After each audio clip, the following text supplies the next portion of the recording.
I almost forgot to unmute my mic. Hello guys! Welcome back to another video. It's your boy Diggity Mr. Handless. Today I am joined with...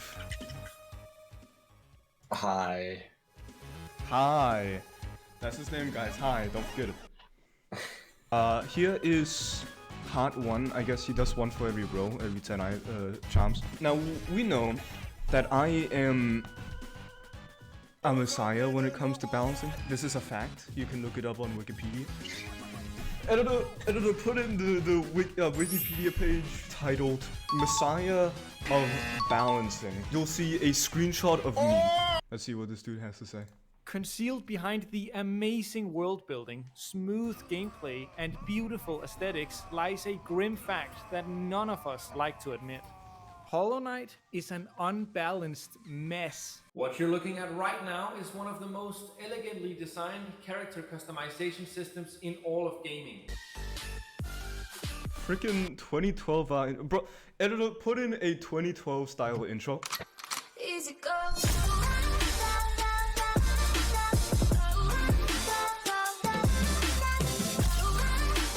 Charms are not balanced. When I explored Holland for the first time, one of my favorite experiences was discovering new charms and trying them out in my builds. But once I'd collected them all, I soon realized that most, while intriguing, were simply far weaker than a few select powerhouses. Hold on. Grimchild, a powerhouse? Is that long nail? Grimchild though. That does like 21 damage every few seconds. That's not good. Here are the rules. 1. The goal is to make each charm feel powerful and worth using. 2. I have to try to stick as close as possible to the design intention of the original charm when modifying it. Right, yeah. And finally, when rebalancing a charm, I'll need a baseline to compare it to. For the sake of this rebalancing effort, Spell Twister will be considered the perfectly balanced charm. I'm Holland, and these are the Hollow Knight charms rebalanced. Thanks. This charm reveals your position on the map and is one of few charms with no combat input. This thing is overpowered as hell, bro. You cannot buff this thing. This is literally the best charm in the game. It has so many damn combos. In my opinion, the Wayward Compass weaves itself nicely into the balance of Hollow Knight by effectively granting you an additional charm notch. Weave? Is that a reference? Is that a reference to Holland? I propose no changes to the Wayward Compass. Number 2. Gathering Swarm. It collects drop geo for you automatically and saves you the hassle of having to go pick it up yourself. The only change I would propose for Gathering Swarm is to allow it to pick up any geo that was traveling toward you when leaving the screen. You know, it could just be geo doesn't drop, it's automatically collected. That would be a lot faster of a way of doing it, but that's effectively what it does at that point, right? Stalwart Shell. Firstly, it increases the invulnerability duration after being hit from 1.3 seconds to 1.8 seconds. Secondly, it reduces the recoil duration after being hit by 60%. It does this at the cost of 2 whole charm notches. I believe it promotes an unhealthy playstyle, that being tanking the boss with invulnerability frames without engaging with its mechanics. I don't think that's really a problem to consider though. Like, who is unironically going to tank boss hits to get that 35% extra iframes that he just said was so negligible? I think one of his changes is going to be making it one cast, and the other one will be just completely getting rid of the f***ing upside. Honestly, what I would do, make it one cost, get rid of the 60% knockback tolerance thing, because it's stupid, and make it a 50% longer iframe duration. Let's see what he does. Easier to escape from dangerous situations. Let's try to reimagine the charm in that image. Solution. Stalwart Shell now costs 3 charm notches up from 2 and loses all previous effects. Instead, Stalwart Shell shields your masks, blocking all damage you would take on your next hit and disabling the charm for 30 seconds. Every time something like this happens, play on screen, keep it going. I'm gonna try to deviate from the original vision as little as possible. This is not a good solution. So you just ignore a single attack every 30 seconds. Yeah, If you're good enough, that can literally just let you cheese Radiance. true. For middle of the road players, maybe half of the damage they take will be nullified. So imagine half of the attacks that you get hit by are nullified. And also, any of those annoying attacks where they run at you and just rapidly slash, you can just walk through it. You're immune to knockback. And to put in an image of the Carefree Melody, this is literally a better version of that. 3 charm notches contains a song of protection that may defend the bearer from damage. Same charm notch cost, by the way. Same charm notch cost, by the way. Here's the thing, this is proportional to how good you are at the game. The Careless Melody, or Carefree Melody, that's proportional to how many hits you've already taken. Editor, change the name of Carefree Melody to Careless Melody when he said it wrong. Yeah, editor, do that. Now, I know this might seem like a drastic change, but I think it makes Stalwart Shell into a much more fun and healthy charm. Number 4, Soul Catcher. Found very early on, Soul Catcher adds an additional 3 soul to your soul counter every time you strike an enemy. This one isn't that good. Let me explain how Soul works. Your maximum meter is 99. To heal you need 33, and you get 11 each time you strike. It's gonna get you 1 free heal every 11 hits. Yeah, I would say give it full, maybe 5. Let's see what he does. Comparing Soul Catcher to Spell Twister may be essential to understanding why Soul Catcher could be considered moderately underpowered. Here's the thing, Soul Catcher increases your soul gain by 27%, while Spell Twister reduces the cost of your spells by 33%. Spell Twister does not decrease the cost of spells by 33% as I wrongfully claimed, but rather only by 27%. Here's the thing, I kind of find this balanced though because Spell Twister doesn't work on healing. And Soul Catcher doesn't increase your capacity to cast more spells in quick succession. I would consider healing to be more valuable than being able to cast another spell at full, at least early game, which is where you find the charm. Yeah, just increase it up to full. Quite on the power level of Spell Twister. As a matter of fact, I have never seen the What? That took you a while to register. What the hell did you just say to me? I said continue. Oh. Editor, put in like a cutesy anime voice over that and like petals and a pink filter. Solution A. Solution B. No. That is absolutely terrible. I don't care if it's technically the same conversion rate. It just isn't worth the charm slot at that point. Although I think both solutions could work, I gravitate towards Solution B as it would make the charm more unique. Number 5. Make the charm unique. Yeah, Put the uniquely incorrect bad. buzzer. Incorrect buzzer.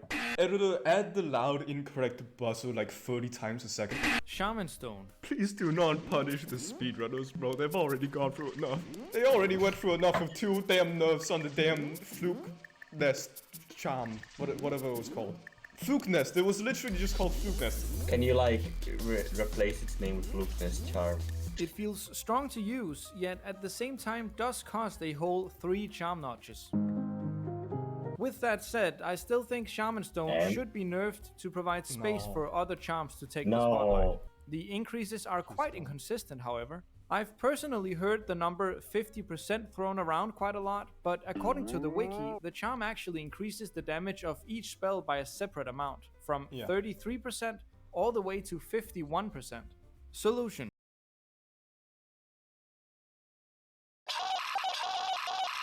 Oh, that sucks. That's so ass.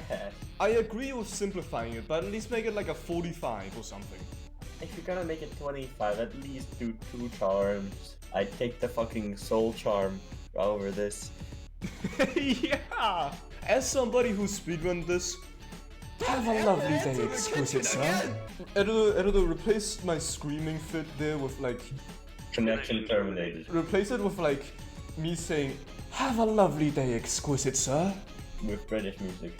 Yeah, with British music. Soul Eater is Soul Catcher's big brother. It's pretty much exactly the same as the buffed version, but like bigger. Let's see what he's gonna do to it. I do think that it should have a better conversion rate just to like reward you for making the space for it, right? I'd honestly maybe increase it by like 1 or 2. Yeah, but even then, it would almost. Let's see what he does. But yeah, honestly, just make it like 9 something. He's probably gonna put it down to 1. He's probably gonna put it down to 1. He's gonna put it down to 1 notch. Yeah. That's a whopping 72% increase. The only time I can justify running this very expensive 4-notch cost charm is when I'm overcharming for Radiant bosses in Godhome. I don't think any charm should cost more than 3 notches. No, there should be charms that cost 4 notches. We got one that costs 5. You got a problem with that? You wanna put that down to 3? Huh? You're gonna put that down to 3?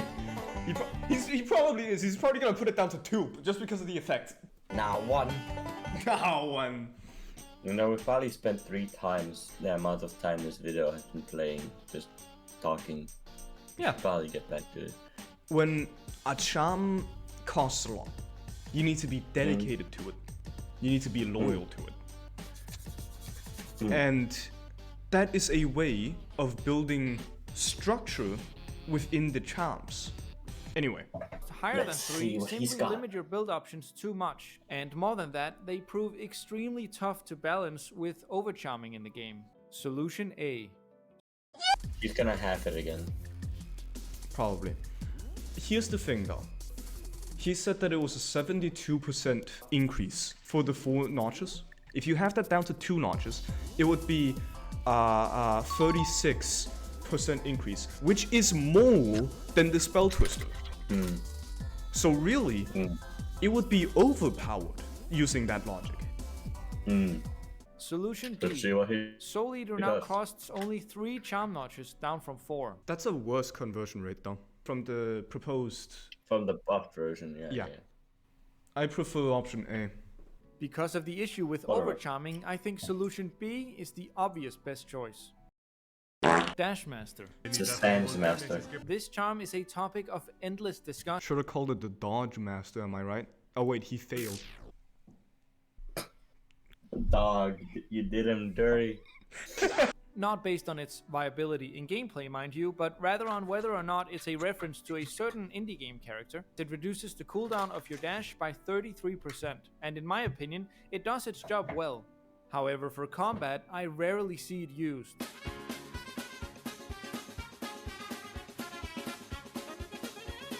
Or it may be a consequence of its moderately high cost of 2 notches. Solution.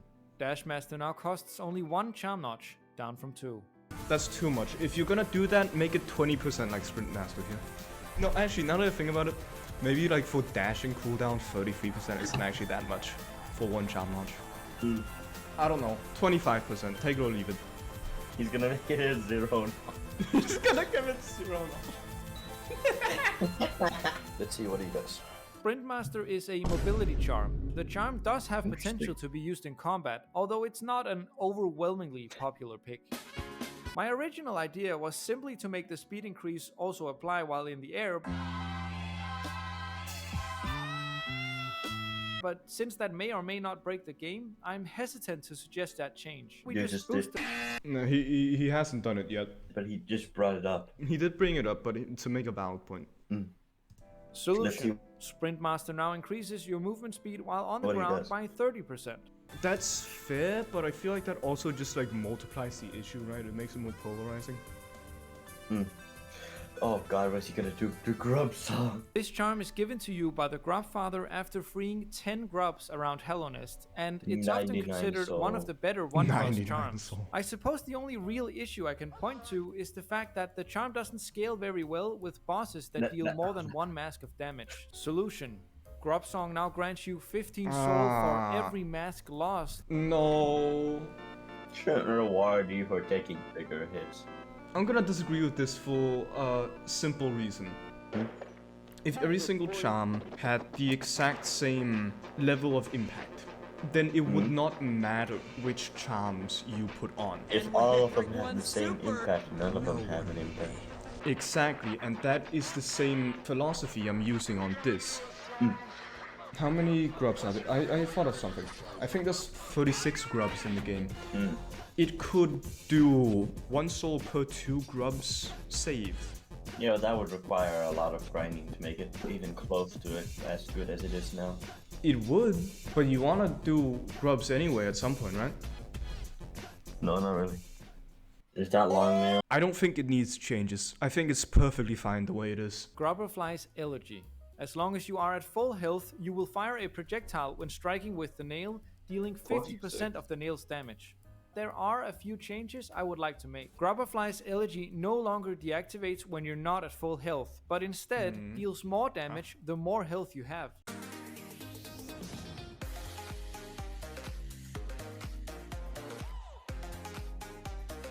It's interesting, but it's way too complicated. This is a Metroidvania, not a roguelike. Being at 1 hit point with 5 masks is going to like reduce it to 30%. But like being at 1 hit point with max masks is just gonna nullify all damage. Also, wait, hold up. How would this work with lifeblood? What if you have Joni's blessing that gives you all lifeblood? 70% always? That would be insane. Honestly, bro, just make it so that you need to go down to -2 health points. I don't know. Make it give you a lifeblood mask.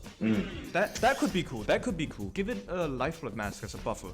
But then again, you could just pair this with the regular charm with lifeblood if you wanted to. But those cost like 2. Oh yeah, they're a little expensive. Note that losing lifeblood does not weaken the power of Grubberfly's Elegy.